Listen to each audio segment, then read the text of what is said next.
All right, so it is a quarter past. Okay, again, Roman Klepikovsky, who is going to speak about areas of habitats of cetaceans in the Barents Sea. And it is based on the results of the Russian and Norwegian surveys. Yes, I'm going to speak about areas of cetaceans studied together by the Russian and Norwegian researchers in the period between 2004 and 2019. During these 17 years, Russia and the branch of the Fishery Institute and Oceanography and the Marine Studies Institute in Norway conduct a survey. It is an ecosystem survey of the Barents Sea. And during this time, there are favorable hydrological and ice conditions.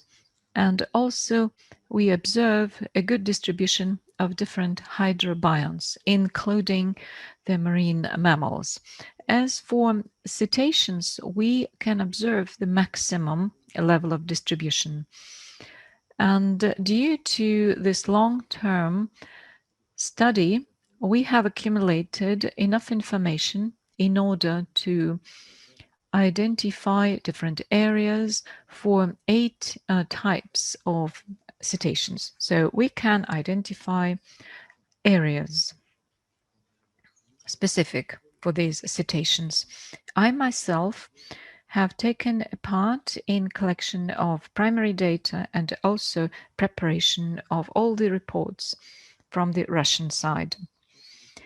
As for the minke whale, it has been observed practically everywhere.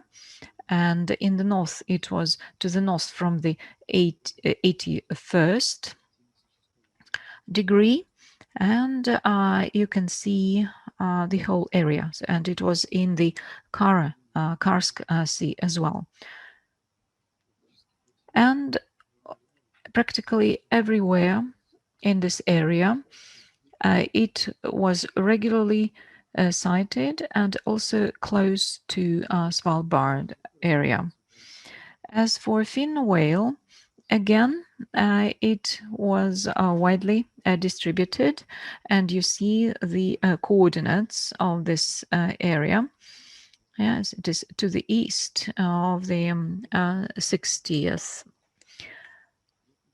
degree. The main number of sightings was in the western part and close to Svalbard. The humpback whale distribution is similar to fin whale, and you see that in the southern and eastern part it is quite different. And mainly they were observed to the east from Svalbard.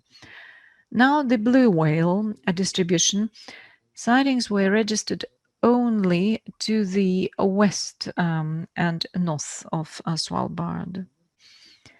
White-beaked dolphin was distributed practically everywhere, with the only exclusion of the Pechora Sea, and actually it never comes to that part. You see this gray area, it shows this wide distribution of this species. Within this area, in the Barents Sea, the white-beaked dolphin was commonly sighted. And now harbor porpoise, mainly observed in the southern parts and the Pechora Sea, and it was never registered to the north from the 75th degree north. And we see that it was also observed in this section. Now killer whale. It was observed in all areas of the Barents Sea, in the north, up to the 81st altitude, and to the east. Yeah, I see that it was far into this part of the sea. The main occurrences were in the central and western parts of this area. Now the sperm whale, these were deep water sections indicated in gray. The distribution was up to the 36th degree. And now some conclusions. The long-term annual studies conducted by Russian and Norwegian researchers made it possible to identify the habitats of the main cetacean species. In the past, this information was sporadic and they were mainly random and non-systematic. Thank you for your attention. Thank you very much for this report. Right, we had one question just before this from Olga Shpak. And as far as I understand, it is more about the first report by Roman Klepikovskiy. The question is, what about fishing within the 12-mile zone in the Barents Sea? And if it is quite intensive, then are there any plans of considering marine mammals coming to this area? In the study area and this 12-mile zone of the Russian waters, we do conduct such surveys regularly for the past 3 years. And I'm going to have a specific slide, maybe some specific information about this. And all these observations, they haven't been marine mammal specific. No, it is just done, so for example, they are catching Kamchatka crab, and they do observations and whatever is observed around them. And this is both seals and cetaceans, but this is close to Murmansk and the Novaya Zemlya. And probably to the north from there, we won't be allowed to do any surveys because it is a borderline area. As for fishing, yeah, it is quite intensive. The Norwegian researchers, they also study the nearshore area, and this is reflected in their reports. And you can take a look and find this information. Yeah, but as I said, that this is near the Kola Peninsula. Yeah, and as for to the north from the Novaya Zemlya, we cannot reach those areas. Thank you. We received another question from Olga Shpak. Are there any observations of entanglement and various traps, crab traps? Yes, we do have this information. Yeah, we are accumulating these data beginning from 2004. So there are some cases every year, and we have observers on fishing boats, and they study ichthyology, and also they register all the animals that are entangled or those that come closer. Yeah, so we do collect this information. Thank you. And now one more comment on my part. I would like to see more results from this region. More,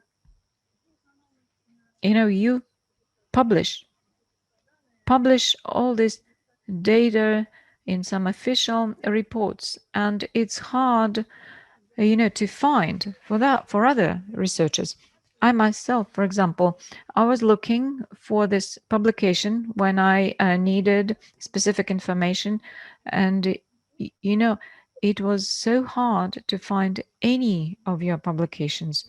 So my request is to make it widely available Please, we do need this information on entanglement and on sightings. This is so valuable.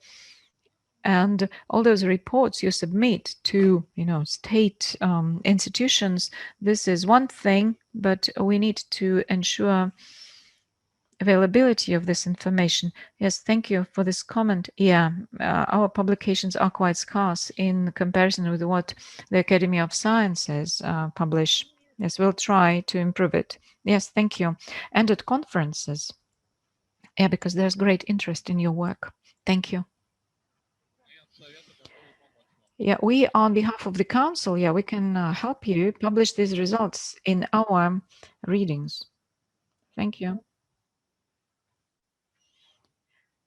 Well, are there any more questions? The last chance for today. Well, if there are no more questions. Oh, I have a question. Okay, what about white bellied? Yeah, so you haven't mentioned anything. You mean Atlantic? Well, there were just 2 occurrences. That's why I didn't touch upon it. Yeah, so rare sightings near Svalbard. Yeah, so our Norwegian colleagues, they register them sometimes. Okay, so we never came across them. Right, because we had some information. Yeah, so in the past, yeah, so they were cited quite often. Yeah, so I sometimes hear it from other researchers. Yeah, and I always request for some video records, but nobody has sent it to me. Yes, thank you.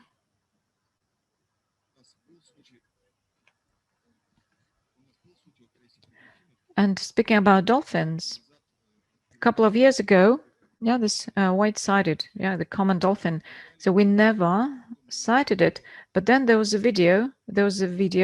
In July in the near the Kola Peninsula. Some tourists videotaped them. Yeah. So, but in the open waters, no, we never came across it. Well, so rare in the Barents Sea because they prefer warmer seas. All right. As for this white-sided, yeah, so I believe, yeah, they prefer warmer seas. Yeah, not like white-beaked